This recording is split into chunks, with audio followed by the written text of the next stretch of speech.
Hello students. हाय, कैसे हैं आप? आई होप आप सब अच्छे होंगे। Welcome back our YouTube channel succeed education. Students, जैसे मैंने अभी अपनी पहली वीडियो में बताया था कि अब हम जो स्टार्ट करेंगे वो 10th क्लास के लिए मेंसुरेशन स्टार्ट करेंगे, मिस क्षेत्रमिति, है ना। तो आज हम वो वीडियो स्टार्ट करते हैं। और सबसे पहले जो मेंसुरेशन में हमने लिया है, जो चैप्टर आपका रहा है वो है चैप्टर 11। चैप्टर 11 यह है areas related to circle. Means circle का एरिया हम कैसे निकालते हैं, ठीक है। सर्किल को स्टूडेंट्स हिंदी में बोलते हैं वृत्त। क्या बोलते हैं? वृत्त। वृत्त क्या होता है? किसी भी एक पॉइंट को सेंटर मान करके एक सर्किल खींचा जाता है। जैसे आपने 6, 7, 8, 9 में भी हमने ना 6, 7, 8 से स्टार्ट हो जाती है कि एक सेंटर को पॉइंट मान करके प्रकार से एक सर्किल बनाया जाता है, वृत्त बनाया जाता है। तो जैसे ये हमने लिया सेंटर पॉइंट ओ, है ना, इसको सेंटर मान के हमने एक सर्किल बना दिया, ठीक है। इस सेंटर पॉइंट को हम एक नाम दे देते हैं, वो नाम है ओ। क्या नाम दे दिया? ओ, सेंटर पॉइंट ओ।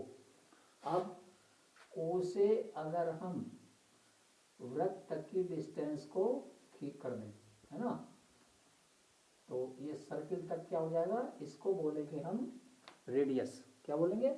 रेडियस। हिंदी में इसे बोलते हैं हम त्रिज्या। देखिए, पहले इसको हम थोड़े से इसके बारे में बात कर लेते हैं। इसके एरिया निकालने के लिए क्या इसके फॉर्मूले होते हैं, कैसे हम इसका एरिया निकालते हैं, कैसे सरकमफ्रेंस निकालते हैं, है ना, उस बारे में बात कर लेते हैं, चर्चा कर लेते हैं। तो देखिए, सर्किल का जो सेंटर पॉइंट है, सेंटर पॉइंट से सर्किल तक की जो डिस्टेंस होती है उसे हम रेडियस बोलते हैं, यानी कि त्रिज्या। Means O A equal to radius of the circle. और इसे हम किससे इंडिकेट करते हैं? आर से। ओके। अब इसके बाद आता है, अगर हम इसको ऐसे मिला दें, ठीक है, ये इसको ले लेते हैं हम बी, ठीक है। अब ये बन जाता है डायमीटर। क्या बन जाता है? डायमीटर ऑफ द सर्किल, यानी कि वृत्त का व्यास, जिसे हम हिंदी में बोलते हैं व्यास। A b is equal to diameter of circle. और इसे हम डी से इंडिकेट करते हैं स्टूडेंट्स। किससे इंडिकेट करते हैं? डी से। अब अगर हमें रेडियस दी हुई है और उससे हमें डायमीटर निकालना है, तो देखिए डायमीटर में और रेडियस में क्या रिलेशन होता है। मीन्स डी इजकल टू, देखिए यहाँ से यहाँ तक ये रेडियस हो गई और यहाँ से यहाँ तक ये भी रेडियस हो गई, यानी कि आर प्लस आर। तो क्या हो गया हमारा? 2r। इसका मतलब क्या हुआ? डायमीटर जो होता है वो रेडियस का दुगना होता है, डबल। और स्टूडेंट्स, एक चीज़ मैं आपको बता दूं, सर्किल की सारी ही रेडियस आपस में बराबर होती है, इक्वल होती हैं। All radius are equal of the circle.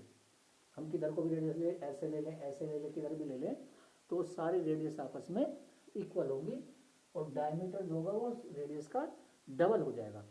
अगर हमें डायमीटर दिया हुआ है और हमें रेडियस निकालनी है, तो रेडियस डायमीटर की आधी हो जाएगी, यानी कि r equal to D upon 2। Okay, ये क्लियर होगी। अब बात आती है इसकी सरकमफ्रेंस, मीन्स बाउंड्री। इसको बोलते हैं परिधि। जैसे रेस के लिए हम गोल चक्कर बना लेते हैं, है ना, ऐसे, तो इसको बोलते हैं बाउंड्री, यानी कि इसकी परिधि, उसको इंग्लिश में बोलते हैं circumference. Circumference of the circle equal to 2πr। जब सरकमफ्रेंस का फॉर्मूला होता है, परिधि का फॉर्मूला होता है, वृत्त की परिधि इजकल टू 2πr। इसका एक फॉर्मूला हो रहा है, देखिए 2r किसके इक्वल है? d के। तो हम इसको पाई इंटू डी भी लिख सकते हैं स्टूडेंट्स, पाई इंटू डी। अगर हमें डायमीटर दिया हुआ है तो हम पाई से मल्टीप्लाई करके उसकी परिधि निकाल सकते हैं। नेक्स्ट आता है area of the circle, area of the circle, इसको बोलते हैं स्टूडेंट्स पाई आर स्क्वायर। ठीक है, क्या पाई आर स्क्वायर। स्टूडेंट्स देखिए पाई की वैल्यू यहाँ पर फिक्स होती है, पाई की वैल्यू होती है 22/7, या वो कभी भी 3.14 भी पुट करवा देते हैं। लेकिन जब तक वो या तो वो बोले ना इस चीज़ को कि भी आपने वैल्यू पाई की 3.14 रखनी है, तो अगर नहीं है तो हम यही वैल्यू पुट करते हैं, तो पाई की वैल्यू फिक्स होती है। ठीक है जी, 22/7, या फिर वो क्वेश्चन में बोलेंगे कि आपने यहाँ पर पाई की वैल्यू 3.14 पुट करनी है। ठीक है, तो ये हो गया एरिया ऑफ द सर्किल, ये पूरे सर्किल का एरिया। अब देखिए स्टूडेंट्स बात करेंगे कि ये तो पूरे सर्किल का एरिया हो गया, लेकिन कभी कभी सेक्टर होते हैं, है ना, और सेक्टर का एरिया निकालना होता है। सेक्टर कैसे होते हैं, सपोज करिए यहाँ पर एक ये सेक्टर दे दिया ये, और हमने इसका एरिया निकालना होता है। ठीक है, मैं इसको रफ कर देता हूँ, एक सेक्टर है ना, इसका एरिया, ये सेंटर पॉइंट हो गया। ठीक है, तो ये जो हमारा है इसे बोलेंगे हम माइनर सेगमेंट या माइनर सेक्टर, है ना, माइनर सेगमेंट, माइनर सेगमेंट। और ये जो हमारा हो जाएगा ये हो जाएगा मेजर सेगमेंट। अगर हम इसका एरिया निकालते हैं तो देखिए स्टूडेंट्स क्या होगा, यहाँ पर ये सेक्टर या सेगमेंट एक एंगल क्रिएट करेगा और ये होगा थीटा, इसको हम क्या लेंगे थीटा। तो अगर हमने इसका एरिया निकालना है ना, area of the segment minor segment के लिए, तो क्या हो जाएगा, माइनर के लिए हो चाहे मेजर के लिए हो, फॉर्मूला दोनों में वही अप्लाई होगा, है ना। तो क्या हो जाएगा, उसका formula θ/360 into pi r square.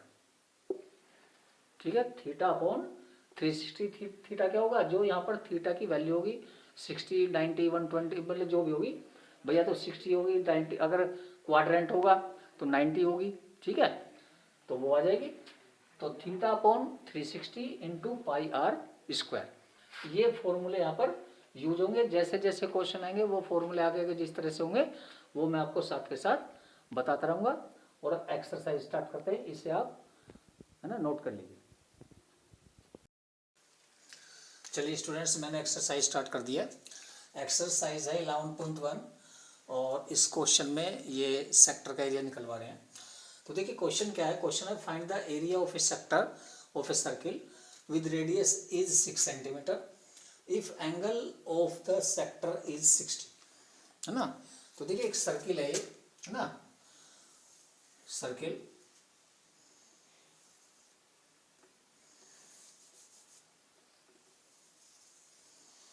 इसकी जो रेडियस है 6 सेंटीमीटर। ठीक है जी, और ये इसका एक सेक्टर है, ये थीटा कितना है 60 डिग्री। ठीक है जी, तो ये हमने इस सेक्टर का एरिया फाइंड आउट करना है। तो देखिए क्या करेंगे, solution, radius of the circle r is equal to 6 centimetre. Okay, theta is equal to 60 degree. Then formula लगा देंगे, area of the sector is equal to θ/360 into pi r square. Okay, θ/360 into pi r square. Theta की जगह क्या ले लेंगे students, 60 degree upon 360 into pi की value 22/7 into are की जगह 6 की पावर 2 स्क्वायर, 6 स्क्वायर। देन इससे इसको डिवाइड करेंगे 1/6, okay, into 22/7 into 6 into 6। 2 power है तो 2 बार लिख देंगे भाई, 6 की पावर 2 है तो 2 बार लिख देंगे। तो 6 से 6 को कट कर दो, क्या हुआ, ऊपर बचा 22 इंटू 6/7, देन कितना हो जाएगा, 6 टू 12, 132/7 सेंटीमीटर स्क्वायर। ये आपका आंसर आ गया। आप इसको कैलकुलेट करना चाहे तो कर सकते हैं, अदरवाइज ये आपका आंसर हो गया। अगर आप इसको डिवाइड करके कैलकुलेट कर दिए पॉइंट में आंसर आ जाएगा, कोई नहीं। और यहाँ तक आप करना चाहते हैं, यहीं पर आप इसको छोड़ सकते हैं। तो देखिए ये आपका फर्स्ट क्वेश्चन का आंसर, ये सॉल्यूशन कंप्लीट हो गया। Thank you.